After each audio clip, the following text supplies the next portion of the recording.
ছাত্র জনতার গণ অভ্যুত্থানের মুখে গত ৫ আগস্ট পদত্যাগ করে দেশ ছাড়তে বাধ্য হন বাংলাদেশের সাবেক প্রধানমন্ত্রী শেখ হাসিনা। বাংলাদেশে শেখ হাসিনার এই পতন ভারতের জন্য কূটনৈতিক পরাজয় বলে মনে করছেন অনেকে, আর এতে চীন কূটনৈতিকভাবে জিতে গেছে বলেও মনে করছেন অনেক বিশ্লেষক। তবে শেখ হাসিনার পতন চীনকে ভারতের চেয়ে বেশি সুবিধা দেবে বলে মনে হলেও এ ব্যাপারে এত দ্রুত উপসংহারে আসার সুযোগ নেই। এটা সত্য যে বাংলাদেশের এ সংকট চীনকে ভারতের চেয়ে বেশি সুবিধা দেবে, এছাড়া প্রভাব বিস্তারের সুযোগও তৈরি হয়েছে। কিন্তু এক্ষেত্রে বেইজিং গুরুতর বাধার সম্মুখীন হতে পারে বলেই মনে হচ্ছে, আর এসব বাধা বাংলাদেশে চীনের প্রভাব বিস্তারকে ধীর করে দেবে এবং এই সুযোগকে কাজে লাগানো কঠিন করে তুলবে। কয়েক সপ্তাহের বিক্ষোভের পর গত ৫ আগস্ট শেখ হাসিনার সরকারের পতন নয়াদিল্লির জন্য একটি বড় ধাক্কা। কেননা এই বিক্ষোভে বিরোধী দলের সমর্থক ও ইসলামপন্থীরা ছিল, আর তাদের মধ্যে ভারত বিরোধী ঝোঁক প্রবলভাবে বিদ্যমান। হাসিনা সরকার ছিল ভারতের জন্য একটি মূল্যবান কৌশলগত সম্পদ। দুই দেশের মধ্যকার সম্পর্ক নিয়ে বলতে গেলে ২০২১ সালে প্রকাশিত যৌথ বিবৃতির দিকে তাকানো যেতে পারে। তাতে বলা হয়, দুই দেশের মধ্যকার সম্পর্ক বেশ স্থিতিশীল এবং সোনালী অধ্যায় পার করছে ঢাকা দিল্লি। ১৫ বছরের মেয়াদে হাসিনা আন্তঃসীমান্ত জঙ্গিবাদ, বাংলাদেশের হিন্দু সংখ্যালঘুদের সুরক্ষা এবং বাংলাদেশে পাকিস্তানি কার্যকলাপ সম্পর্কে নয়াদিল্লির দীর্ঘস্থায়ী উদ্বেগের ব্যাপারে যাবতীয় তথ্য সরবরাহ করেন। দক্ষিণ এশিয়ায় প্রভাব বাড়াতে বাংলাদেশের সঙ্গে এই সম্পর্ক ভারতের জন্য খুব গুরুত্বপূর্ণ। শেখ হাসিনার সময় বাংলাদেশের ভেতর দিয়ে রেল চলাচলেরও সুযোগ পায় ভারত, যা তাদের উত্তর পূর্বাঞ্চলের সঙ্গে যোগাযোগ আরও সহজ করে দেয়। আওয়ামী লীগ সরকারের পতনের পর এসব সুবিধা থমকে যায়। একসময় দিল্লি ও বেইজিং এর সঙ্গে সম্পর্কে ভারসাম্য রক্ষার চেষ্টা করতে থাকে শেখ হাসিনা সরকার, তবে ভারতের দিকেই ঝুঁকেছিল বেশি। বাংলাদেশে বিভিন্ন চীনা প্রকল্প শুরু হলেও সোনাদিয়া গভীর সমুদ্র বন্দর প্রকল্পটি চীনকে দেয়নি বাংলাদেশ। এর কারণ হিসেবে ভারতের চাপ ছিল বলেই মনে করা হয়।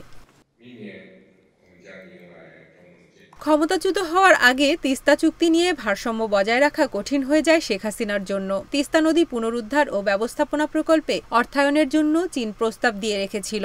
একসময় ভারতও এতে অর্থায়নের প্রস্তাব দেয়। শেষমেশ শেখ হাসিনা ভারতকেই বেছে নেওয়ার কথা জানান। চীন সফরে যাওয়ার পর এ নিয়ে বেইজিং অসন্তোষ প্রকাশ করে বলে জানা যায়। বাংলাদেশে নতুন সরকার ক্ষমতায় এসেছে, এই অন্তর্বর্তী সরকার ভারতপন্থী নয় বলেই মনে করা হচ্ছে। সেক্ষেত্রে চীন বাংলাদেশ থেকে বাড়তি সুবিধা পেতে পারে, কেননা একদিকে পাকিস্তান ও আরেকদিকে মালদ্বীপ রয়েছে চীনের হাতে। এবার তারা বঙ্গোপসাগরেও প্রভাব বিস্তার করতে পারে। তবে এতে প্রভাব বিস্তার করতে বেশ জটিল সংকটে পড়তে হবে চীনকে। এর অন্যতম কারণ বাংলাদেশে চলমান রাজনৈতিক অস্থিরতা। কোন দল ক্ষমতায় আসবে তা এখনো বলা যাচ্ছে না। এমনকি এই সরকার কতদিন ক্ষমতায় থাকবে তাও স্পষ্ট নয়। ব্যবসা ও প্রভাব বিস্তার করতে বাংলাদেশে একটি স্থিতিশীল সরকার দরকার বেইজিং এর। এছাড়া ইসলামী বিভিন্ন দলের ব্যাপক উপস্থিতি বাংলাদেশের রাজনৈতিক গতিবিধি ঠিক করে দিলেও বেইজিংকে সংকটে পড়তে হবে। বাংলাদেশের অর্থনৈতিক অবস্থাও এখন তেমন সুবিধাজনক নয়। এ কারণে এখানে প্রভাব বিস্তার করতে হলে আরও অনেক ঋণের প্রস্তাব দিতে হবে বেইজিংকে। আর এভাবে ঋণ দিলে ভবিষ্যতে কি হবে তা নিয়ে অনিশ্চয়তা তো রয়েছেই।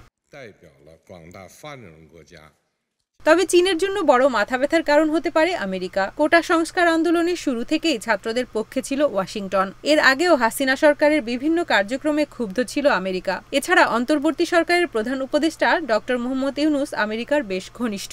IMF ও ওয়ার্ল্ড ব্যাংক থেকে ঋণ পেতে আমেরিকাকে দরকার হবে বাংলাদেশের।